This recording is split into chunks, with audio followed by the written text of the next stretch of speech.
قاضی بہاوالدین شداد لکھتا ہے، سلطان ایوبی نے اس کی لاش خیمے سے باہر اور اس کی روح جہنم کے اندر پھینک دی۔ بادشاہ جعفر نے اپنے اتحادی کا یہ انجام دیکھا تو اس کے چہرے پر ہوائیاں اڑنے لگیں۔ وہ سمجھ گیا کہ اب اس کی باری ہے۔ سلطان ایوبی نے اسے دیکھا تو آگے بڑھ کر اس کے کندھے پر ہاتھ رکھ دیا اور تحمل سے کہا، بادشاہ بادشاہوں کو قتل نہیں کیا کرتے، لیکن اس کے گناہ ایسے تھے کہ مجھے اسے اپنے ہاتھوں قتل کرنے کی قسم کھانی پڑی۔ آپ نہ ڈریں۔ قیدی بادشاہوں کو قیدیوں کے خیموں میں بھیج دیا گیا اور سلطان ایوبی سجدے میں گر پڑا۔ کرک کے محل میں رات خاموش تھی۔ وہاں ارنات بھی نہیں تھا اور اس کے جرنیل اور درباری بھی نہیں تھے۔ وہاں اس کے حرم کی عورتیں تھیں، کلثوم تھی اور ان کے نوکر اور نوکرانیاں تھیں، اور قلعے میں مختصر سی فوج تھی۔ وہاں ابھی ارنات کی موت کی اطلاع نہیں پہنچی تھی۔ رات کا پہلا پہر گزر چکا تھا۔ اس وقت تک کلثوم سو جاتی تھی۔ ایک عورت دبے پاؤں کلثوم کی خوابگاہ میں داخل ہوئی۔ اس کے ہاتھ میں خنجر تھا۔ وہ کلثوم کے پلنگ تک پہنچی۔ کمرے میں کوئی روشنی نہیں تھی۔ عورت نے خنجر والا ہاتھ بلند کیا اور پوری طاقت سے خنجر کا وار کیا، لیکن اسے کوئی چیخ نہ سنائی دی۔ خنجر پلنگ میں اتر گیا تھا۔ اس نے بستر پر ہاتھ پھیرا، وہاں کلثوم نہیں تھی۔ عورت یہ سمجھ کر کہ کلثوم کہیں نکل گئی ہوگی، پلنگ کے ساتھ چھپ کر بیٹھ گئی۔ ذرا سی دیر بعد کمرے میں دبے پاؤں کسی کی آہٹ سنائی دی جو پلنگ تک گئی۔ عورت نے اٹھ کر اس پر خنجر کا وار کیا۔ فوراً بعد اس کے اپنے پیٹ میں خنجر اتر گیا۔ پھر دونوں طرف سے خنجروں کے وار ہوئے۔ دونوں باہر کو دوڑی، وہ باہر جا کر گر پڑی۔ حرم کی دوسری عورتوں نے دیکھا کہ ان میں کلثوم نہیں تھی۔ یہ دونوں حرم کی عورتیں تھیں جو کلثوم کو قتل کرنے گئی تھی۔ اسی روز دونوں نے اس کے قتل کا منصوبہ بنایا تھا، مگر یہ غلط فہمی رہی کہ قتل کرنے کون جائے گی۔ اندھیرے کمرے میں دونوں نے ایک دوسری کو کلثوم سمجھا۔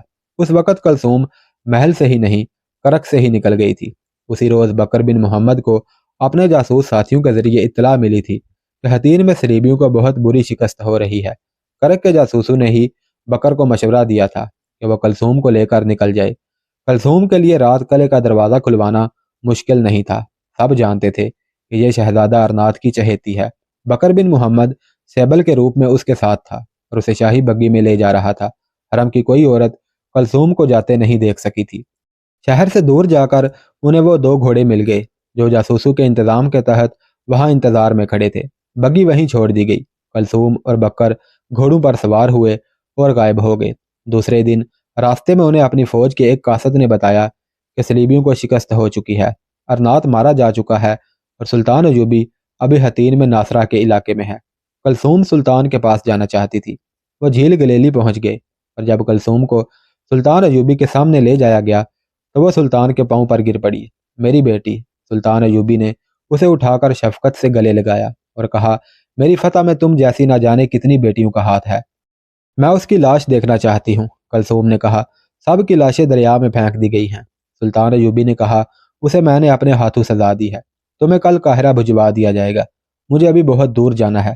جہاں بھی رہو بیٹی، میرے لیے دعا کرتی رہنا کہ میں آگے ہی آگے دور ہی دور جاتا رہوں، اور جہاں شام کو سورج ڈوب جاتا ہے وہاں تک اللہ اور اس کے رسول صلی اللہ علیہ وسلم کا پیغام پہنچا دوں۔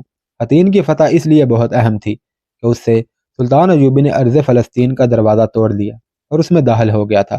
اتنا وسیع علاقہ لے کر اس کے لیے بیت المقدس کی فتح آسان ہو گئی تھی۔ اس نے اس علاقے کو فوجی مستقر بنا لیا اور بیت المقدس کی طرف پیش قدمی کی تیاری اور اسلحہ اور رسد ذخیرہ کرنے لگا۔ حتین میں سلطان صلاح الدین ایوبی نے جو فتح حاصل کی تھی وہ معمولی نوعیت کی نہیں تھی۔ 7 صلیبی حکمران متحد ہو کر سلطان ایوبی کی جنگی قوت کو ہمیشہ کے لیے ختم کرنے اور اس کے بعد مدینہ منورہ اور مکہ معظمہ پر قبضہ کرنے آئے تھے، لیکن وہ اپنی جنگی قوت کا یہ حشر کرا بیٹھے جیسے صحرا کا ٹیلا آندھی سے ریت کے ذروں کی صورت میں صحرا میں بکھر جاتا ہے۔ 4 مشہور اور طاقتور حکمران جنگی قیدی بنے، جن میں یروشلم یعنی بیت المقدس کا حکمران گائی آف لوزینان قابل ذکر ہے۔ صلیبی فوج کا مورال ٹوٹ گیا اور سلطان ایوبی کی فوج کا مورال بلند ہو گیا۔ جنگ ختم ہو چکی تھی، چھاپا ماروں کی جنگ جاری تھی۔ وہ بھاگنے والے صلیبی سپاہیوں کو پکڑ رہے تھے۔ صلیبیوں کے حوصلے اس حد تک پست ہو چکے تھے کہ قاضی بہاوالدین شداد کے الفاظ میں ایک شخص نے، جس کے متعلق مجھے یقین ہے کہ سچ بولتا ہے، مجھے بتایا کہ اس نے اپنی فوج کے سپاہی کو دیکھا جو 30 صلیبی سپاہیوں کو خیمے کی ایک ہی رسی سے باندھے ہوئے لا رہا تھا۔ ایسے مناظر تو کئی ایک دیکھنے میں آئے کہ ایک مسلمان سپاہی کئی صلیبی سپاہیوں کو نہتہ کر کے ہانک کر لا رہا ہے۔ بعض یورپی مورخوں نے صلیبیوں کی اس شکست کے اسی قسم کے کئی واقعات لکھے ہیں اور سلطان صلاح الدین ایوبی کی جنگی اہلیت کو خراج تحسین پیش کیا ہے۔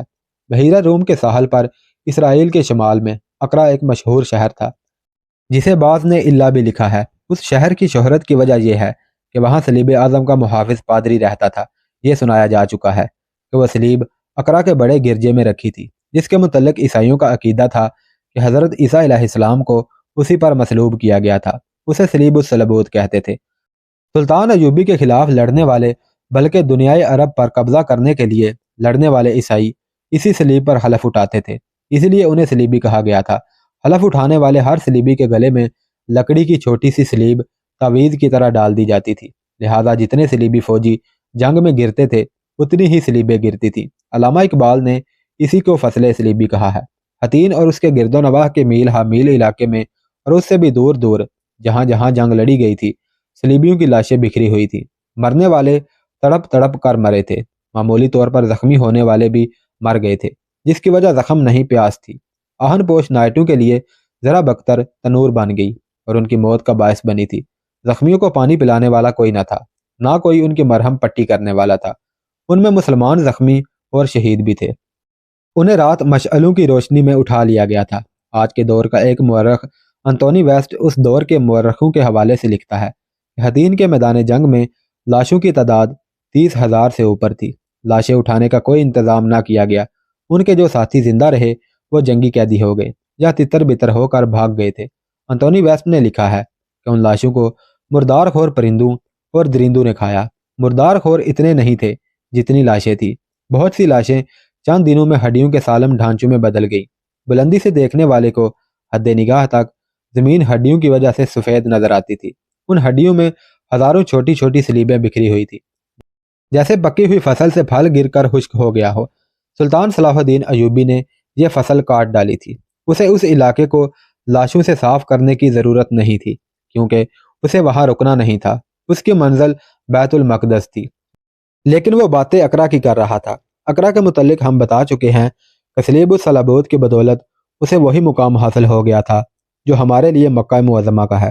تمام صلیبی حکمران اقرا جا کر صلیب کے محافظ اعظم سے دعا لیتے اور صلیب اعظم کو چوم کر میدان جنگ میں جاتے تھے، لیکن اب یہ صلیب سلطان صلاح الدین ایوبی کے خیمے کے باہر پڑی تھی۔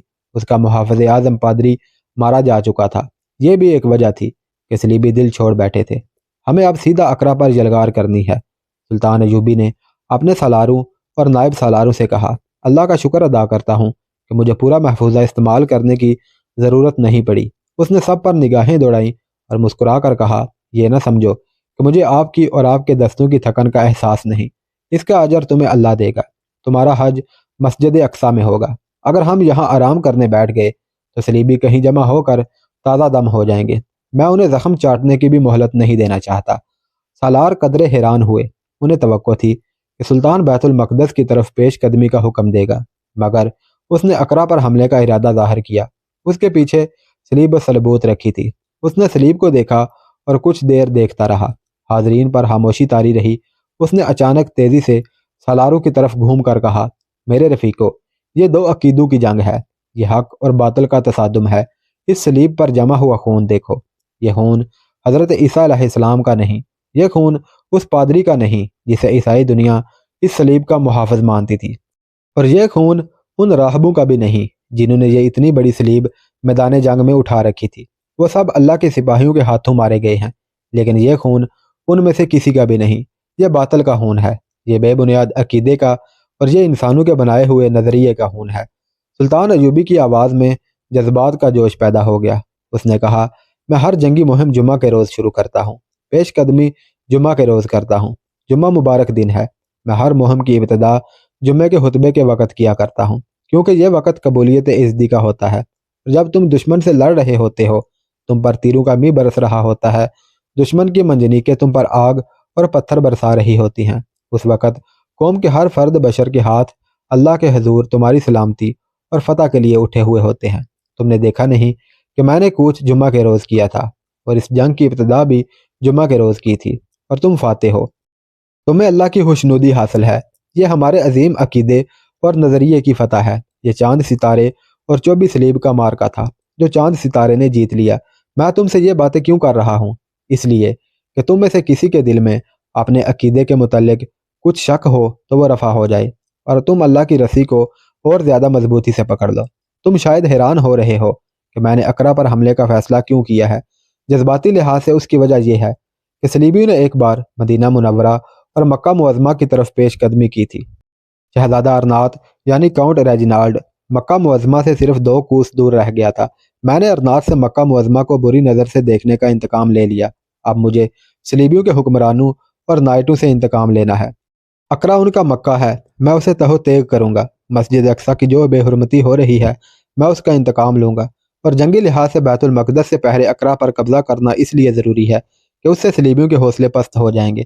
سلطان ایوبی نے بہت بڑا نقشہ جو اس نے اپنے ہاتھ سے بنا رکھا تھا کھول کر سب کے آگے پھیلایا اور حتین پر انگلی رکھ کر کہا، تم اس وقت یہاں ہو۔ وہ اپنی انگلی اس طرح اقرا تک تیزی سے لے گیا جیسے اس نے کچھ کاٹنے کے لیے خنجر کی نوک چلائی ہو۔ کہنے لگا، میں صلیبیوں کے حکمرانوں کو 2 حصوں میں کاٹ کر ان حصوں کے درمیان آ جاؤں گا۔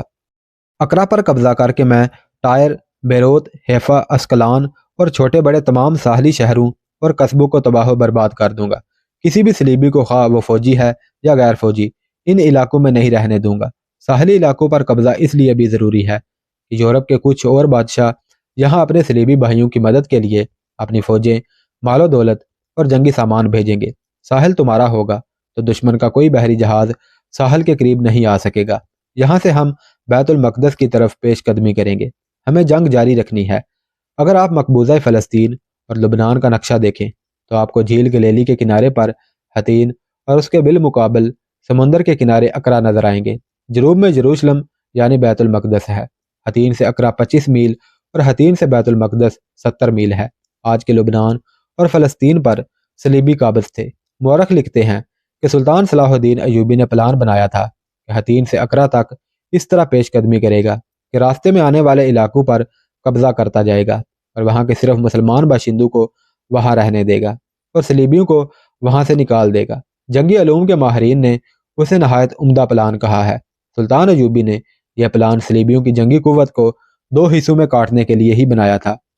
اس کی فوج صلیبیوں کے مقابلے میں صلیبیوں کے اتنے زیادہ جانی نقصان کے باوجود کم تھی، لیکن اس کی جنگی چالیں صلیبیوں سے برتر اور نقل و حرکت کی رفتار بہت تیز تھی۔ اقرا کا دفاع بہت مضبوط ہے۔ سلطان ایوبی نے اپنے سالاروں سے کہا، ہمارے جاسوسوں نے بتایا ہے کہ وہاں جوان اور تندرست مسلمان باشندے قید میں پڑے ہیں، عورتیں اور بچے بھی قید میں ہیں۔ وہاں کے عیسائی شہری شہر کے دفاع میں جان کی بازی لگا کر لڑیں گے۔ چونکہ مسلمان قید میں ہیں اس لیے وہ اندر سے ہماری کوئی مدد نہیں کر سکیں گے۔ میں لمبا محاصرہ نہیں کرنا چاہتا۔ تمہاری جلگار طوفانی ہونی چاہیے۔ اقرا تک ہماری پیش قدمی کی حفاظت چھاپا مار کریں گے۔ پیش قدمی پھیل کر ہوگی، راستے میں کوئی بستی آباد نہ رہے، مگر سپاہی مال غنیمت کے لیے رکے نہیں۔ اس کام کے لیے الگ جیش مقرر کر دیے جائیں گے۔ اقرا میں مسلمانوں کی حالت یہ تھی کہ کوئی بوڑھا یا اپاہج مسلمان آزاد ہوگا، باقی سب دہشت زدگی کی زندگی گزار رہے تھے۔ بہاؤالدین شداد نے ان مسلمانوں کی تعداد جو قید میں تھے 4000 سے زائد لکھی ہے۔ شداد کے علاوہ اس دور کے 2 واقعہ نگاروں نے 5 اور 6000 کے درمیان لکھی ہے۔ دوسرے لفظوں میں یہ کہہ لیں کہ اقرا مسلمانوں کے لیے قید خانہ تھا۔ کسی مسلمان کی بہو بیٹی کی عزت محفوظ نہیں تھی۔ صلیبیوں کا مقصد یہ تھا کہ مسلمان چلتی پھرتی لاشیں بن کے رہ جائیں اور ان کے بچوں میں مذہب اور قومیت کا احساس ہی پیدا نہ ہو۔ وہاں کی مسجدیں ویران ہو گئی تھی۔ جولائی 1187 عیسوی کے بعد وہاں کے مسلمانوں پر صلیبیوں نے ظلم و تشدد کا اضافہ کر دیا۔ گھروں میں جو مسلمان تھے انہیں بھی ہانک کر کھلے قید خانے میں لے گئے۔ یہ ایک طرح کا بیگار کیمپ تھا۔ وہاں مسلمانوں سے مویشیوں کی طرح کام لیا جاتا تھا۔ اب انہیں کام کے لیے باہر نہ نکالا گیا اور ان پر پہرا اور سخت کر دیا گیا۔ اس سے ان بد نصیبوں نے اندازہ لگا لیا کہ صلیبیوں کو کہیں شکست ہوئی ہے یا اسلامی فوج نے شہر کا محاصرہ کر لیا ہے۔ عورتیں خدا کے حضور گڑ گڑانے لگی، سجدوں پہ سجدے کرنے لگی، قید خانے میں سسکیاں سنائی دینے لگی۔ ماؤں نے ننھے بچوں کے ہاتھ پکڑ کر دعا کے لیے اٹھائے اور کہا، بیٹا کہو اللہ اسلام کو فتح دے، کہو میرے اللہ باہر کے مسلمانوں کو ہمت دے کہ ہمیں ظالموں کی بستی سے نکال لے جائیں۔ سینکڑوں بچے اور سینکڑوں عورتیں اللہ کے حضور دستے دعا تھیں۔ بچے اپنی ماؤں کو سسکتا دیکھ کر رونے لگے۔ انہیں آہو بکا سنائی دی اور اس کے ساتھ کوڑوں کے زناٹے بھی سنائی دینے لگے۔ سب سہم گئے۔ انہوں نے دیکھا کہ بہت سے قیدی لائے جا رہے تھے۔ یہ شہر کے وہ باشندے تھے جو گھروں میں تھے۔ ان کی عورتوں اور بچوں کو بھی ساتھ لے آئے تھے۔ ان پر کوڑے برسائے جا رہے تھے۔ 6-7 جولائی کی درمیانی رات آدھی گزر گئی تھی جب شہر میں ہڑبونگ بپا ہو گئی اور آگ کے شعلے کہیں کہیں سے بلند ہونے لگے۔ تیر اس کھلے قید خانوں میں بھی گرنے لگے۔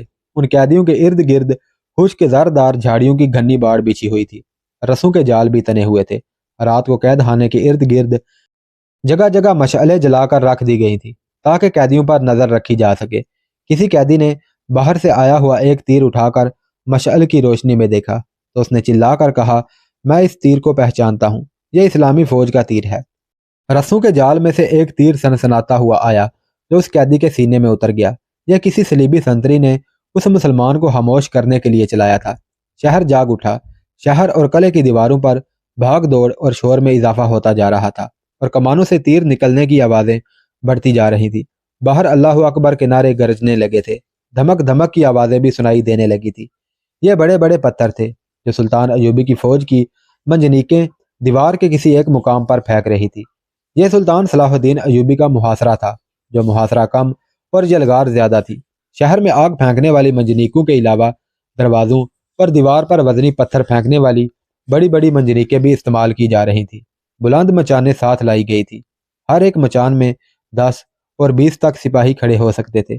ان کے نیچے پہیے تھے، انہیں گھوڑے یا اونٹ کھینچتے تھے۔